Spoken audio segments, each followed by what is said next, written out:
All right, this is our next episode of True Wrestling Fans Discussions. We're going to continue our Hulk Hogan series. This is going to cover Hulk Hogan in 1992 and 1993. I'm your host, Mike. I'm Frank, and let's get into it because this is the episode where I get to actually bash the little bastard. Oh, no. Well, come on.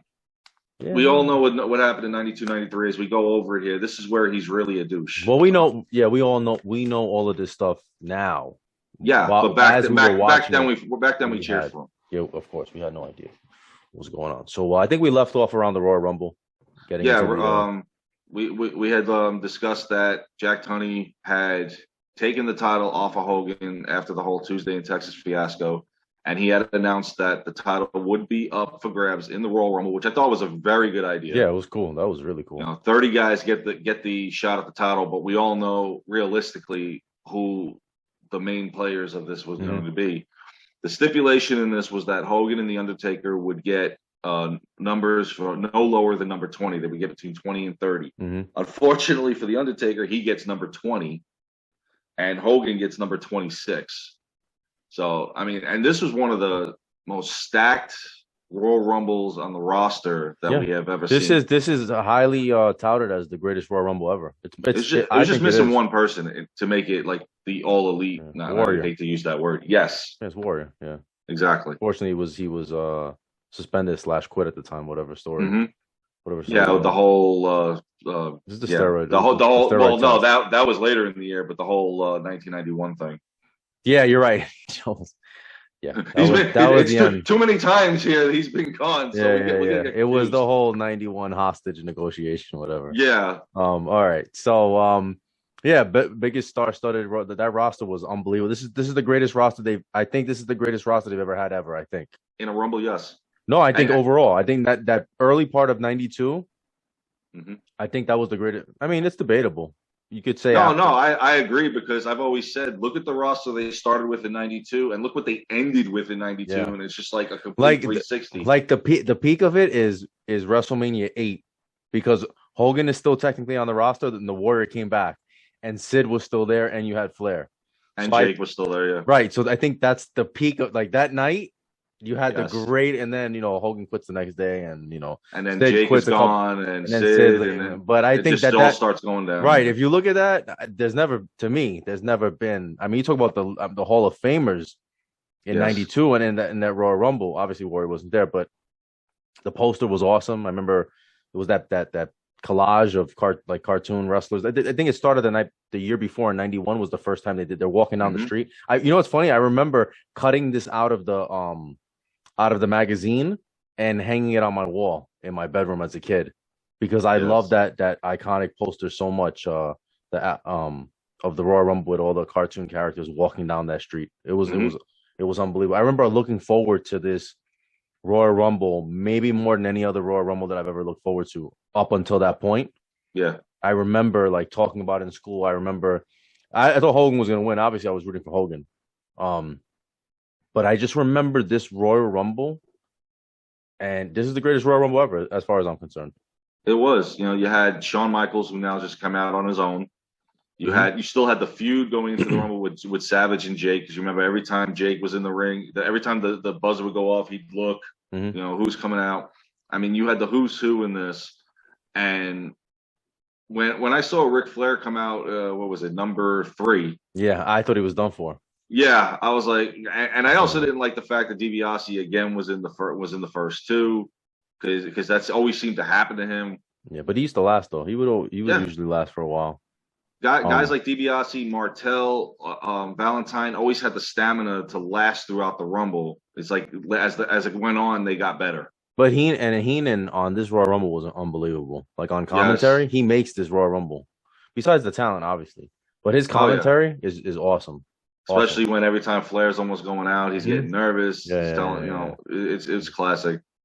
Now, as we go through the Royal Rumble now, and once Hogan gets in the ring, everybody starts getting eliminated. Hogan actually eliminated 4 wrestlers. He eliminated The Undertaker, which, okay, I thought he would last at least until the final 4, because considering he was involved with the whole championship. Berserker, Warlord, and Justice, but I'll get to that in a second. As Hogan was in there, you notice Sid Justice kept an eye on him throughout the whole match. And I was always, when I watched it live, I'm like, what's his problem? You got, go kick somebody's ass. What the hell? He just kept looking at him. Mm-hmm. As we got down to the final four and then into the final three, now it came down to Flair, Hogan, and Justice. And everybody was shocked that Flair was still in it. At that point, when I was watching it, I kind of had a hint that I'm like, all right, if he's still in this thing, maybe maybe they won't give it to him. Now, Sid's watching Hogan beat the crap out of Flair. I guess he looked at him. He's like, all right, you're taking too long here. And he's trying to eliminate Flair. Sid eliminates Hogan, and that's when everybody gave the huge pop. Yeah. The place exploded when Hogan got thrown out. Meanwhile, they edited it on the network. Yeah, they did. Yeah. Which is unfortunate because everybody saw this and they're like, holy shit. But they always gave Justice a pop. They actually, not only did, I mean, obviously they edited on the network. They edited, I believe, on those Coliseum home videos where not only did they edit the crowd, they also they had Gorilla Monsoon like dub some more lines, like saying like, "Oh, it was messed up what Sid did," and that's not on the original broadcast. Because, like Sid says, doesn't he say "every man for himself"? Big boy, big boy, yeah. He says, right? Yep. Yeah, and the crowd pop. This was I think this is in Albany, right? It's upstate New York. Yeah. The pop would have been if it was in New York City. It would have been even louder. Oh my God! They would have blown the roof off the Garden. Yeah. Mm-hmm. And of course, Hogan, who has to be the crybaby, goes and grabs Justice's arm. Yeah. And Flair took advantage of that and kind of flipped Hogan. Technically, you could say Hogan eliminated Justice in this case. And I thought that was kind of even back then, I'm like, oh man, that's a bullshit move. That's cheap. Like when Hogan did that, I felt the same way. And I was a Hulkamaniac. It's not even I'm still a Hulkamaniac. Yeah. And I just felt like that was, that's wrong, man. Like you got thrown out. It is what it is. Why are you're not in the match anymore?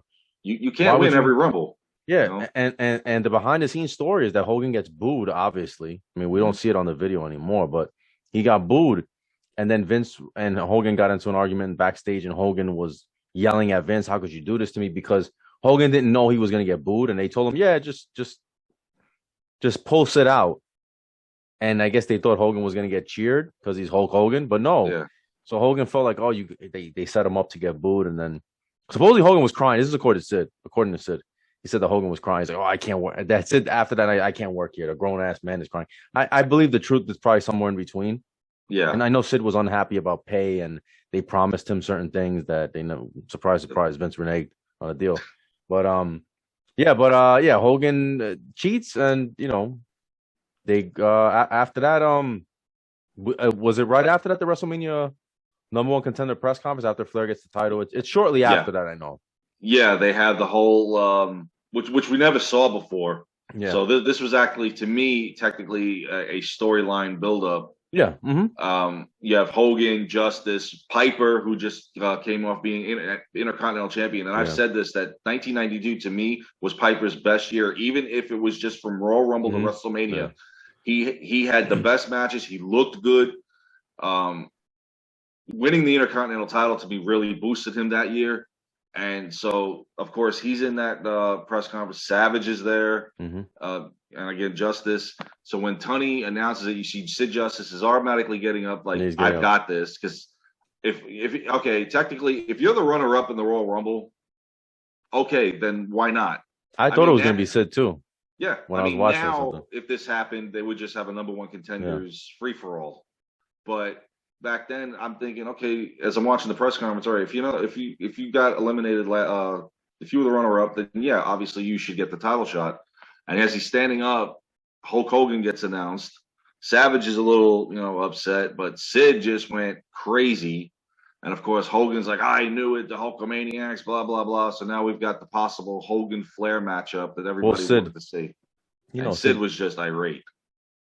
Yeah, I mean, Sid cuts that great promo when he talks about Jack. I always remember this. He says, "Jack Tunney, what you did was bogus thing you've ever done." Yeah, he's pointing. He's like, because I'm not a big star, a Hollywood star like Hulk Hogan. Hulk Hogan, yeah. Oh, that was great. Sid was great. Sid was great on the mic.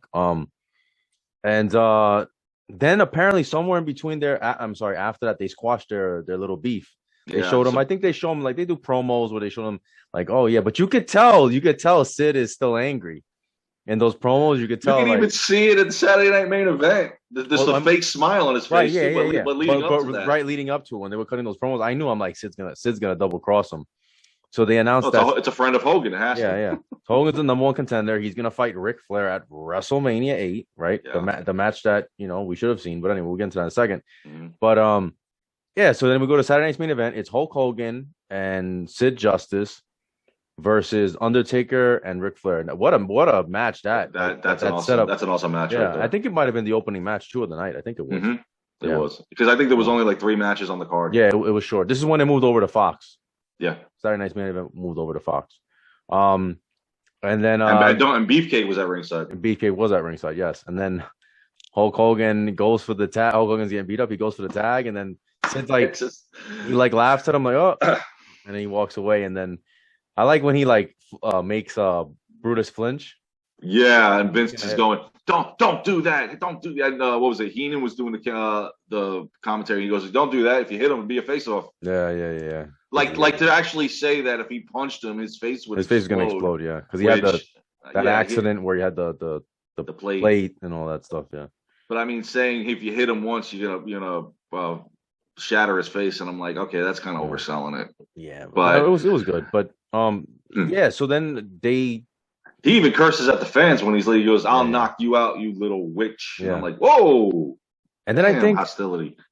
I don't know if it's that night, and I haven't seen this in a long time. But I know then Hogan announces he wants to. No, he doesn't announce it. Hogan says he wants Sid, but then Jack Tunney. I think it's Jack Tunney, right? Doesn't he? Was it after the barbershop that Jack Tunney announced that he was switching the match? I don't remember. I think it was before the barbershop. Okay. But either way, they announced that Hulk Hogan's gonna fight Sid at WrestleMania. Now Macho Man's gonna fight Flair. Yeah, all of a sudden Macho just out of nowhere they just picked him, and I don't even know how they came to that. I don't know, but I remember. I did want to see Sid fight Hogan, but I wanted to see Hogan versus Everybody Flair wanted to see Hogan Flair at WrestleMania. And they had already, let's go back a little bit to the summer of 91. They had been teasing us since the summer of 91. Since they were fighting on the house shows. Well, yeah, but not only the house shows. When initially Bobby Heenan brings the NWA big gold belt in. Yeah, and presents it to Hogan at SummerSlam. Right, he's the real world champion. And then Flair shows up. And then they had the funeral parlor with the thing at the funeral party. You know how long I waited for this moment, big man. Big man, yeah. He's like all he heard about was the 24-inch pythons and stuff. Like, so we had wanted to see champion versus champion, right? Yeah. Not technically, but you get what I'm trying to say. Well, technically that title was his. We talked about it. Right. But they video distorted it because they weren't sure. And then they had these house shows, and I don't know whether the house shows did well or not. I've heard different things that they didn't sell as much. Back then, one was aired. One was aired at Madison Square Garden on the MSG channel. MSG Network, yeah. And so they had those house shows, and they were gearing towards. They were supposed to fight at WrestleMania, and then obviously he gets named as the number one contender. Mm-hmm. Even look at Survivor Series. The fact that Flair interfered in that championship match, and then he interferes in Tuesday in Texas. They're building this up. They had been building this up, and we've spoke about this before. And I think what happened was a couple different things. The steroid thing is looming. Yes. Because if you start to notice, Hogan starts to actually look smaller towards 92. When we get to 93, he looks like a different person. But especially in 94, when he got to WCW, he looked like yeah, totally different. Yeah. But in 92, you start to see he doesn't really look as big. Now he's skinnier. Yeah. So you had I think he toned down. Now they said his the weight was 290. Yeah, but I never go off of what they say because it's always they never give the right numbers anyway. But I understand what you're saying. You could tell he had slimmed down. And I think it was summer '92. It might have been where he went on the Arsenio Hall show and he made a fool out of himself. Oh yeah, he denied all the allegations. Yeah, he's like basically, and he kept saying basically, and apparently Vince was upset about that because he was pissed about it. I think they told him not to say anything. Don't even discuss it. Yeah. I think Hogan was trying to also he saw the writing on the wall. He saw Hulkamania was kind of dying down a little bit, and the steroid thing, and he's like, let me just go to Hollywood and do movies, but I don't want to lose to Flair. This is I'm just speculating here. I don't think he wanted to lose to Flair at WrestleMania, and so they knew they couldn't have that match because Hogan wasn't gonna drop to him, and Flair wasn't gonna lose to him either. And then what are you gonna do? If Hogan wins, then Hogan's leaving. Yeah, I think that's what it was. I think they did want to have Hogan They never give a straight answer on any of these doc. Hogan says, "Oh, I don't remember." Flair says, "I don't remember," and I don't even think Vince even talks about it. Nobody gives you a straight answer on what happened. Was Vince ever questioned about it? I don't know. I've never heard. Because I mean, I've seen Flair's answers. I've seen Bruce Pritchard. And all it is the runaround. This is all like, oh well, we don't. Now I'm assuming the original plan, and this is based on by in January, that the original plan was for Hogan to face Flair and Hogan to win the title at WrestleMania 8 like he always does. That's what I think. That's what I. But as it got closer and Hogan's trying to weasel his way out, now they change it to, okay, well, then you will lose to Ric Flair and you can go off and do your things. And I don't think he wanted to do that. Do that because then remember he gives that interview right before WrestleMania 8. He gives that interview with Vince. Yeah, because they aired it right when they were interviewing Sid Justice. That this might be his last match. And Sid's like, I don't want to hear it. And of course, when Hogan comes out, when he's facing him, he's looking at the crowd and all this BS. I mean, and he still gets the main event at WrestleMania. I mean, come on. It was a double main event, but yeah, he was the last. No, it wasn't. Yeah, I know. I'm sorry, Flash Savage main event. We're done. That's what it should have been, but they made it a double main event. But Hogan was really the main event. He still was really still the main event. It's just a missed opportunity because. Yeah, they have it in '94 in WCW, but it wasn't on the same stage as there was no build up to that. It was just they signed him. He's automatically getting the match. Yeah, this doesn't. They didn't build it up because that's what they lacked. This was just a missed opportunity. I understand the timing was probably bad with the steroids and Hogan against the leave. I don't know. I think what's funny though? Even when Hogan came back 10 years later, and Flair was there, they still never did the match. Even if it was 10 years too late, you could have just put them in the ring. Yeah, together. But I had seen that match a million times at WCW. I didn't want to see it anymore. Well, WCW screwed them up because Flair, the overall record, Flair's only beaten him once, which I think was totally bogus. That you made Flair look this bad against Hogan. You had the two icons of the industry at that time, and you're just and Flair is pretty much your go-to guy in WCW, like Sting is. And you're just making him job constantly. When we do Hogan, that one, yes. We'll get more into it. But so we have that big change. Now it's Hogan versus Sid wasn't a bad idea. Like people did want to see that. I wanted to see it, but I just feel like that was a missed opportunity. But they didn't even give Sid a clean victory. Like it's like they wouldn't. Hogan couldn't even get the either. Now I don't know if Sid didn't want Hogan pinning him. No, I mean. I just know that they botched the ending because big time because Papa Shango he missed the cue. He missed the cue. And Harvey Whippleman gets in the ring back, and you hear it because Gorilla Monsoon says he wins by disqualification from the interference from Papa Shango. Meanwhile, the bell rang 3 minutes before he even got down to the ring. The best part is that Sid has to kick out of the leg drop. Yeah. And the power bomb that Sid did was kind of weak, but that was he had to protect Hogan. Yeah, not to hurt Hogan. Because didn't he get down to his knees first before he did? It wasn't his traditional powerbomb. I forget. I just know that he really coded it. He was trying to protect Hogan. Yeah. So I mean, the best thing out of that match was Warrior's return. Yeah, well, that saved it. Was Warrior? We kind of forgot about everything else when Warrior comes out and saves him. Yeah, pretty much after he practically knocks out Shango. Here comes Sid, and now at this point you're thinking, oh, cool, man. This roster just got better. Yeah. Now we got Warrior in there with Sid, but then Hogan goes off to the sunset and Sid leaves after the international tour. But not only that, this is before the internet. So you didn't know. Like, I had no idea. I watched this live, and I had no idea that Warrior was going to show up. No, because they kept screaming. They kept it extremely quiet. They snuck him into the arena. Nobody knew. The fans we were all yelling. I remember we all were yelling at my friend's house, and I was when I see Sid going for the chair, and I hear the music, yeah. And I'm like, no. Yeah. And the commentators, that's familiar music. Yeah. That's the Warrior Monsoon. Yeah. All of a sudden you see him running down, and it almost didn't even look like him. No, because he was so skinny and he cut his hair. He's cut his hair, and I'm like, is that somebody else? I thought he was gonna run. I thought he was gonna run out of breath because that was really. It looked like a really. That was longer than the WrestleMania 6 for. I remember yelling, "Kick his ass!" I remember vividly saying this, "Kick his ass!" He gets in the ring, doing one of these, and Papa Shango's like, "Oh shit, I'm gonna die." And right. So in the end, we had a great match with Flair and Macho Man, and then yes, it was. We had a great ending. We had a great ending with the Warrior coming back. But and Hogan disappears for 1992. Right. I think he goes and films the Mr. Nanny. I think if I'm not mistaken. Yeah. Right. But but like like you said, with the whole. Besides, I don't believe it was just filming because, like you said, around No, it that was time it was a with steroid. the steroids Yeah. and Dr. Zaharian had been doing all that, and the whole Arsenio Hall thing. I think that's the reason why Hogan disappeared.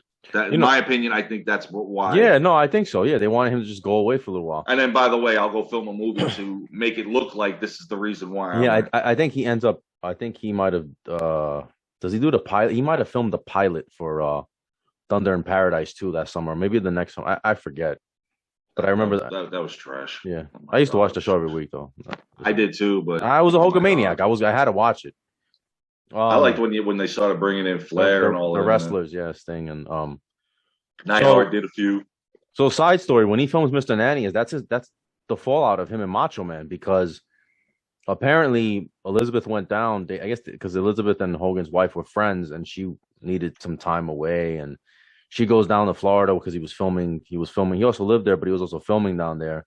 Macho Man doesn't know where she is, and then he finds out that she's down there, and Hogan didn't tell. Hogan didn't tell Macho Man.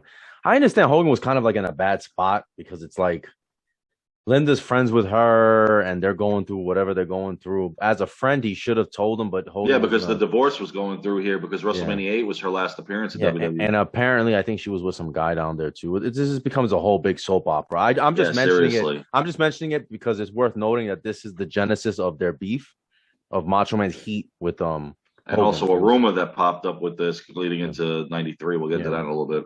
So yeah, it's that's Hogan does all this stuff, and then he eventually makes his way back.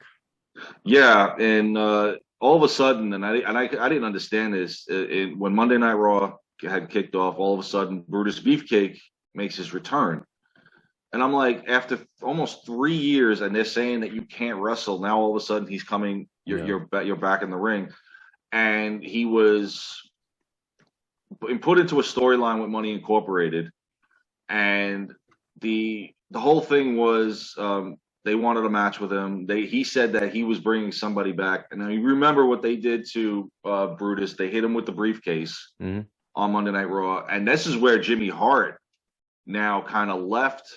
Yeah, Money Incorporated. He turns babyface because of he was in the ring taking care of Beefcake with this, and they officially, Hogan comes back. They named themselves the Mega Maniacs, which is okay.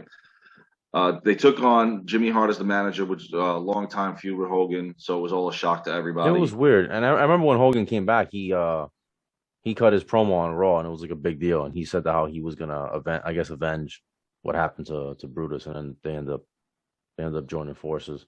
But it always felt kind of weird because I always saw Jimmy Hart as a heel, and I never. Now all of a sudden, for the first time, he's a fan favorite. Right, and I know they were friends in real life, but it just felt, I don't know, it felt kind of weird. I mean, I was happy to see Hogan back because I was still a fan. Even in '93, I was still a fan of Hulk Hogan.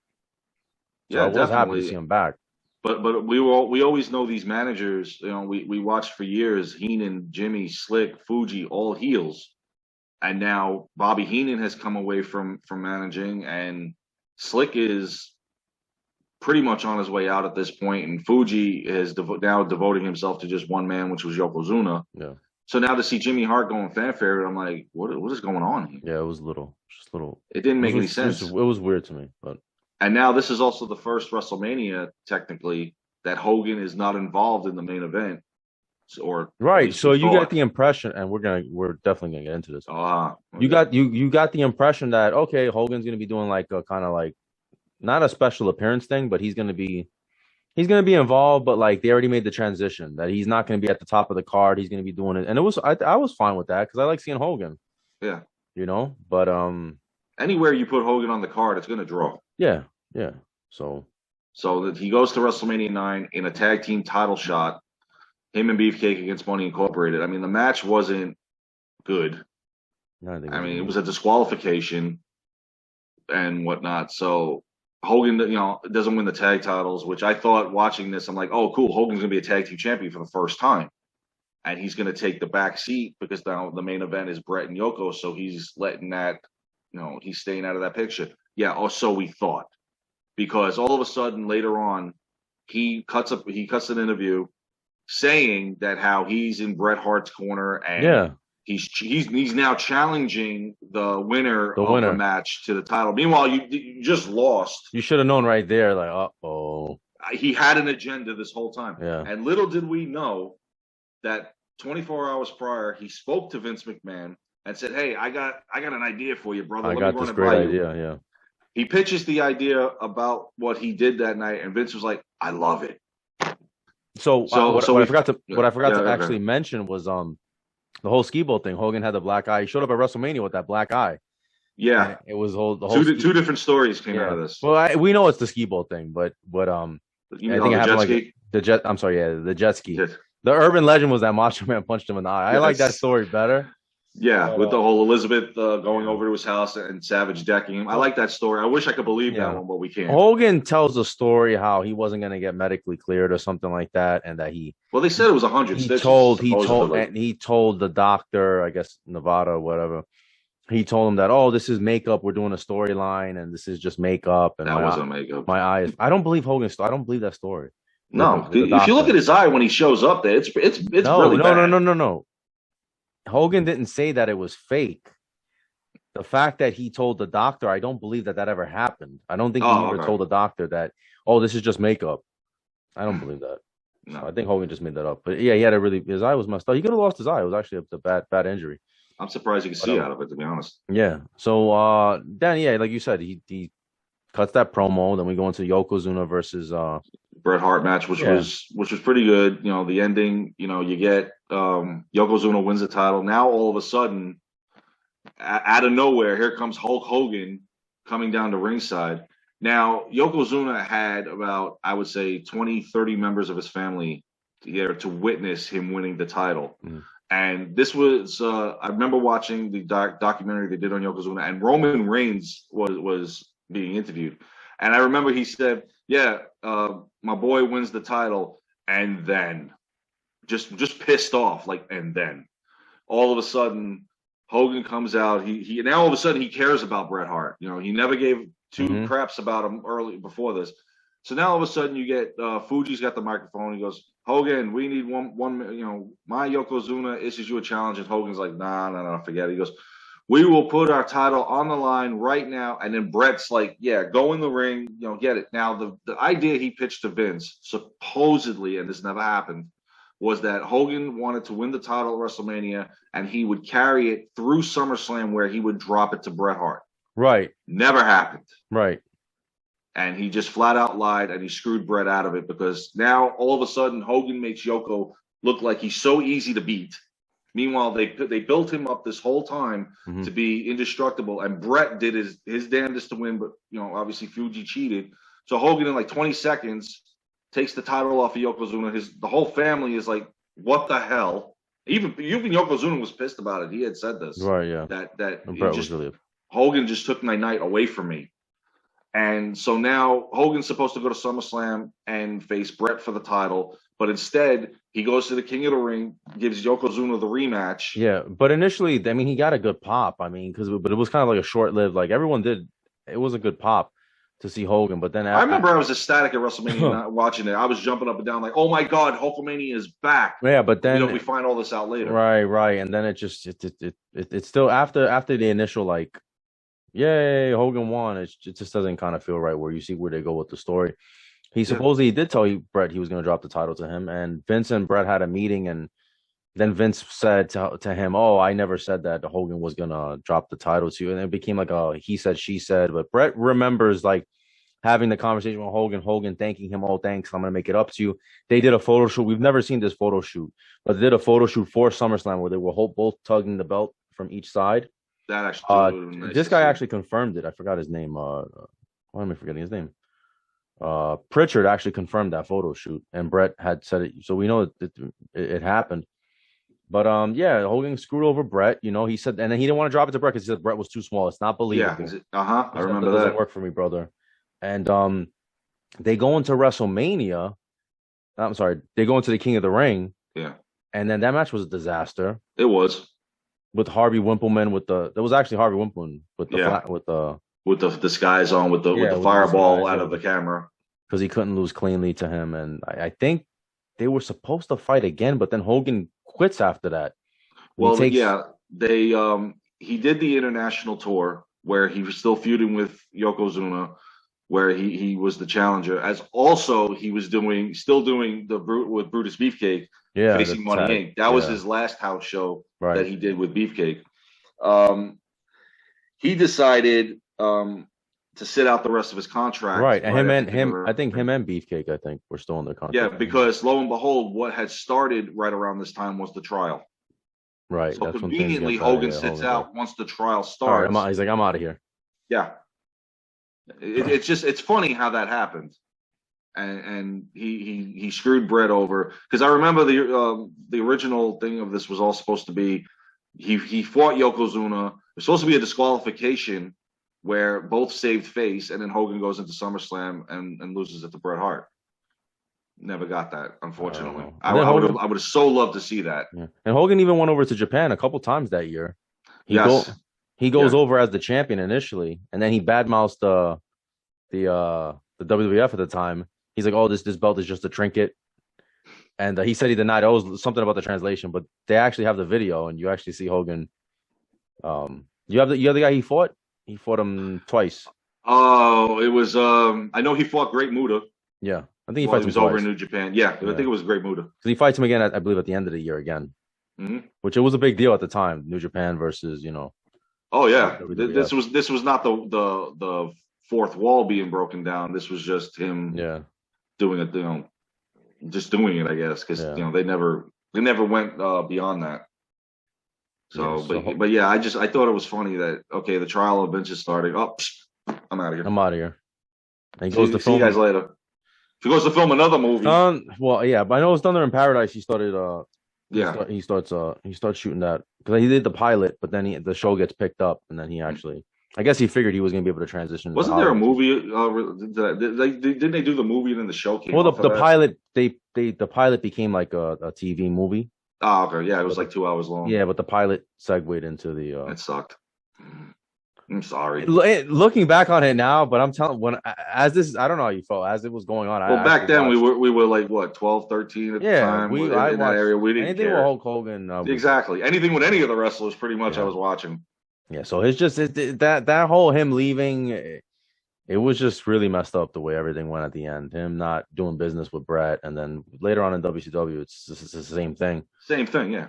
But this is the end of that version of Hulk Hogan, of Hulkamania, and in WWE. Yeah. This is because then 10 years later, 9 years later, when he returns, it's right.